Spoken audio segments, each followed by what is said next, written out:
Depuis plusieurs années, les populations paient des factures de la SCG qui ne correspondent pas souvent aux consommations réelles, une situation que les ménages ne comprennent pas, d'où ce soupçon de surfacturation par la Société d'énergie et d'eau du Gabon. Le kilowatt a quand même augmenté par rapport à l'époque, c'était pas assez cher. Depuis qu'il y a Edan, on a l'impression que les prix ne sont pas contrôlés, ça monte à tout bout de champ, mais ça ne se justifie pas. C'est à eux de nous expliquer pourquoi. Quand on met 5000, ça fait un jour, ça tire. Et après on est se plaindre de nous d'ASC pour voir s'ils pouvaient baisser l'ampérage. Ils ont dit non, si on baisse l'ampérage, ils vont perdre et tout, là, nanana. Et il y a des moments quand on mettait pour 2000, tantôt ça sortait 10, tantôt ça sort 13. Après on se pose des questions, mais qu'est-ce qui ne va pas?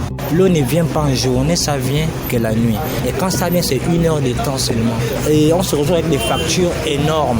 Avec le courant, c'est aussi pareil. Quand on paye pour 2000 francs, c'est pas possible.